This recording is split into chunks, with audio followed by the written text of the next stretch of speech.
సమిష్టి నిర్ణయం కాదా? రాష్ట్ర ప్రభుత్వం ఇటీవల నిర్వహించిన తెలంగాణ రైజింగ్ గ్లోబల్ సమ్మిట్ నిర్వహించాలన్న నిర్ణయం ముఖ్యమంత్రి తీసుకున్న ఏకపక్ష నిర్ణయమా, లేక మంత్రులందరి సమిష్టి నిర్ణయమా, లేక కొందరికి భిన్నాభిప్రాయం ఉన్నదా? ఇలాంటి అనుమానాలు ఇప్పుడు తలెత్తుతున్నాయి. ప్రభుత్వం ఏర్పడి 2 ఏళ్లు పూర్తయిన సందర్భంగా ఉత్సవాలను గ్రాండ్గా చేయాలన్న అంశంలో మంత్రులకు ఎలాంటి భిన్నాభిప్రాయం లేదు. కానీ దాన్ని గ్లోబల్ సమ్మిట్ రూపంలో జరపాలన్న ప్రతిపాదనను 2 మంత్రులు వ్యతిరేకించినట్లు తెలుస్తోంది. ఇందుకు నిర్దిష్టంగా కారణాలను కూడా సీఎం రేవంత్ రెడ్డికి వివరించినట్లు తెలిసింది. కానీ సీఎం దీన్ని పరిగణలోకి తీసుకోకుండా సమ్మిట్ నిర్వహించాలనే నిర్ణయాన్నే తీసుకున్నారు. గ్లోబల్ సమ్మిట్ పూర్తయింది. సక్సెస్ అయిన విధానాన్ని ఢిల్లీకి వెళ్ళి మరీ సోనియా గాంధీ, రాహుల్ గాంధీ, ప్రియాంక గాంధీ, మల్లికార్జున్ ఖర్గేకు సీఎం రేవంత్ రెడ్డి వివరించారు.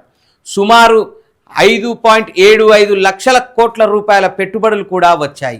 4-5 రోజుల తర్వాత సమ్మిట్కు సంబంధించిన ఒక్కో అంశం వెలుగులోకి వస్తున్నది.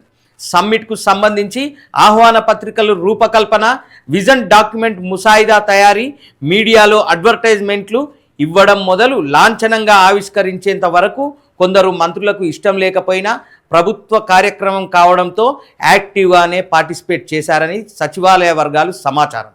ఈ సమ్మిట్ ద్వారా మంత్రులు హైలైట్ కాకపోయినా ముఖ్యమంత్రి, ఉప ముఖ్యమంత్రికి మాత్రం మైలేజ్ వచ్చిందనే ఆ వర్గాల భావన. ఎలాగూ ప్రతి ఏటా జనవరిలో స్విట్జర్లాండ్లోని దావోస్లో వరల్డ్ ఎకనామిక్ ఫోరం జరుగుతుందని, ఈసారి సెషన్లో అక్కడ పెట్టుబడులకు సంబంధించిన ఎంఓయూలు కుదుర్చుకోవచ్చని ఆ 2 మంత్రులు ముఖ్యమంత్రికి వివరించినట్లు తెలిసింది. ప్రస్తుతం రాష్ట్ర ఆర్థిక పరిస్థితి బాలేనందున సమ్మిట్ నిర్వహణకు 100 కోట్ల రూపాయలను ఖర్చు పెట్టడం ఇబ్బందికరంగా ఉంటుందనే కారణాన్ని సీఎంకు వివరించినట్లు తెలిసింది.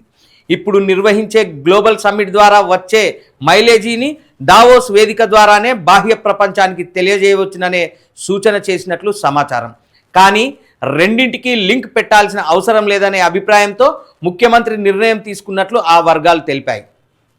గ్లోబల్ సమ్మిట్ సక్సెస్ కావడంతో సీఎం రేవంత్ రెడ్డి ఏఐసీసీ నేతల దృష్టిలో హీరో అయ్యారు. భారీ పెట్టుబడులతో ఇతర రాష్ట్రాలకు ఒక మెసేజ్ ఇచ్చినట్లయింది. దీన్ని స్ఫూర్తితో దావోస్లోనూ ఇదే స్థాయిలో మరిన్ని పెట్టుబడులు తెచ్చుకోవడానికి గ్రౌండ్ దొరికినట్లు అవుతుంది. విజన్ డాక్యుమెంట్ను దేశ, విదేశీ ఇన్వెస్టర్లకు వివరించడం ద్వారా ఇతర రాష్ట్రాల కంటే ఈసారి ఎక్కువ ఎంఓయూలు కుదుర్చుకోవడానికి వెసులుబాటు కలుగుతుంది. ఇలాంటి అభిప్రాయాలు కూడా పార్టీ నేతల్లో వ్యక్తమవుతున్నాయి. ముగిసిపోయిన ఈవెంట్పై పోస్టుమార్టం నిర్వహించడం వృధా అయినప్పటికీ అసంతృప్తితో ఉన్న మంత్రులు రానున్న రోజుల్లో కేబినెట్ సమావేశాల్లో ఎలాంటి స్వరం వినిపిస్తారన్నది ఆసక్తికరంగా మారింది. ఏఐసీసీ నేతలకు ఫిర్యాదు చేసినా ప్రయోజనం లేదనే ఆలోచనతో ఇక పైన సర్దుకుపోతారా, లేక భిన్న స్వరాన్ని వినిపిస్తారా అనేది కీలకంగా మారింది.